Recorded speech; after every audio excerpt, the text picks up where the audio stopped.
What's up guys, this is everything iDarrens Pro here, and the iPhone 8 Plus has been out for quite a few years now and is the last large phone to have Touch ID on it, and so I wanted to help you decide if you should pick one up in 2022. Now the first thing is the design. This design has been around for years. It's no longer the new design with the iPhone 12 series making the edges flat again like the iPhone 5, but it does have those nice curved edges that a lot of people really like, and it's made out of aluminum, and the aluminum actually holds up pretty well. It depends on if you have it in the case or not, but as you can see as we go around the outside edge, I do have a little bit of a nick there in the upper left, and that's just due from normal wear, maybe bumping it into something, and if you go around the outside it seems to have held up really well, and it's got the same familiar layout with your power button, sleep wake button on the right, your SIM card tray, and then your speakers on the bottom, and they're symmetrical on the iPhone 8 Plus, which is really nice with your speaker and your microphone, your lightning port, and then your volume buttons and silent switch on the left. Of course, then you have a speaker at the top, so you do get that stereo sound. I'll talk more about that in a moment. Now as far as the front and back, they are glass, so you do have a substantial feel to the phone. It's heavy, it's a nice size, and the glass on the back seems to hold up well, but it does get a lot of fingerprints on it, so you do have that. And then of course your dual cameras. And now as far as touch it, it's nice and fast, it works well, and a lot of people still prefer touch it, so that's great about this phone. And if you don't like face it, of course, if you're wearing a mask, this makes it very easy. Just take it out of your pocket, pick it up, put your finger down, it unlocks right away. It's really nice and fast. Also, this display seems to hold up really well to scratches, and you can see it does have some fingerprints on it. It does get fingerprints fairly easily, but it doesn't seem to have scratches over the years. Now I have not used a screen protector on it, and I did use this phone full time for quite some time, and I really like it when it's not in use, or when it is in use I use a leather case. It's an Apple leather case that's held up well and helped to prevent scratches, although it's never been dropped, but you can see the case is held up really well, and the phone in general is just a really solid phone. I think it's very durable, works well,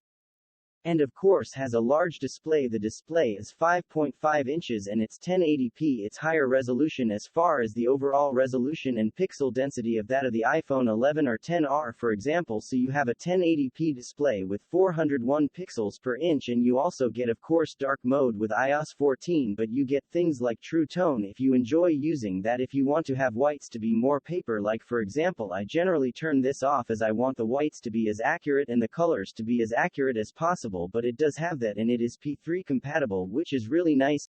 With this display you do have 1080p like I said, so that means you can watch 1080p YouTube videos. I'll rotate it here. Now one thing you don't get is HDR, so you'll see it's playing fine. We'll jump ahead, and if we take a look at the options here, you can see that you can go up to 1080p. I don't get the 4K option, although that would only give me a higher bitrate. We're getting 1080p, which is the resolution of the display, and it looks great. You can't see the pixels because it's over 400 pixels per inch, for example, so that part's nice. However, you don't get HDR as an option either. This is an HDR video, and you just don't have the HDR option where you would have it on, say, the newer iPhones or an iPhone 11, for example. You get HDR where you don't with this, so that's one of the disadvantages of this display compared to the newer displays. Now as far as price with this phone, well, this phone can be had for about $129 for the 64GB variant, but Apple does not sell this new anymore, so you could pick one up for $299, for example the 256GB variant, and I think that's a decent deal for what it is. You can find those on different websites from time to time. Different third-party websites sometimes use things like that around that price, and I think it makes it a really good value for what it is with that amount of storage. Now as far as the speakers go, let me go back to that YouTube video. I'll turn it up so you can hear.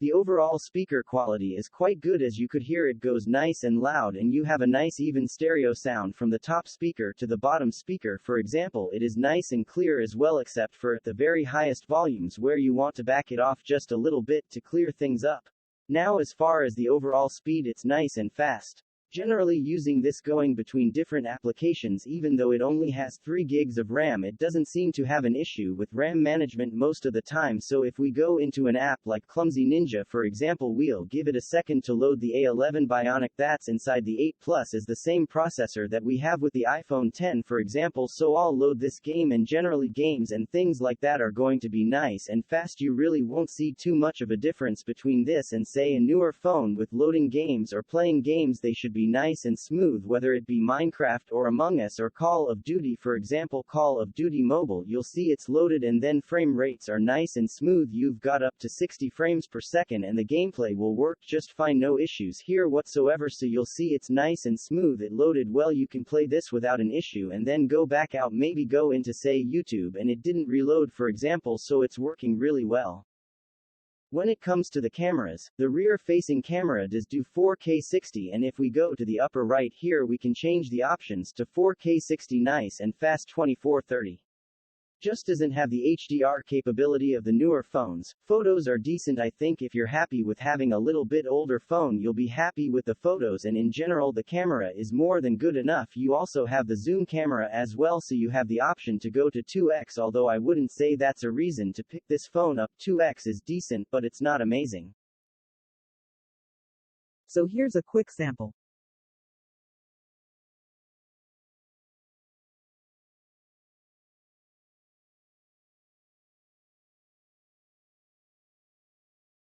Now of course a major concern with a phone that's a little bit older is what the battery life is like even with the newest iOS 15 updates for example and battery life in general is going to get you about 5 to 6 hours of screen on time depending on how you use your phone. This phone is a 4.5 years old and it's got 79 of its battery health left after 4 years and 3 months where you might need to replace the battery for about $50 to $70 if you have it done at Apple however the overall battery life is going to vary from person to person. Now with the iPhone 8 Plus because it has a glass back this is when Apple introduced wireless charging and you can even use the latest MagSafe charger you won't get the magnetic adherence to it although it does stick a little bit because there are metal coils in there it does charge it will charge at about 7.5 watts and you do get fast charging if you have the right power brick to do that you'll get about 50% of your battery in about 30 minutes or so so it's a decent battery it charges fairly quickly if you're using fast charging devices or fast charging plugs but if you're not of course it will charge a little bit slower and it's not too big of a deal if you put it on a charger at night for example. As far as reception goes now that leads me to should you still pick up an iPhone 8 Plus in 2022 and I would say if Touch ID is something you still really value and you prefer it over Face ID and you want a larger display well then absolutely the display is great it's 401 pixels per inch and with Touch ID so those two things alone I know a lot of people really appreciate and will pick one of these up just for that reason of course if you want Face ID well then you'll have to go to an iPhone 11 if you need an LCD display but this is probably the best Touch ID phone out there that's large at this point. You do have the iPhone SE 3rd generation but that's a smaller phone so if you want the latest processor and want updates for the next 5 years then of course you could go that route as well. The major disadvantage that you get with this phone other than what I've already mentioned would be that its battery is just not what you get with say a 12 Pro Max where you're going to get 10 to 12 hours of screen on time as opposed to 5 or 6 with the 8 Plus so that's a big difference between both phones but the price you could buy 3 or 4 of these for the price of a 12 Pro Max so you could buy an 8 Plus with a battery pack to extend that battery life if that was the issue. If you don't mind not having the top of the line phone and you want something that will get you by for the next few years with updates and of course battery isn't a concern then I definitely recommend the 8 Plus to anyone looking for a phone with Touch ID. This is a great value especially now and I think it's fairly durable and a great way to go. But let me know your thoughts about it in the comments below. This is Everything iDarrens Pro and I will see you next time.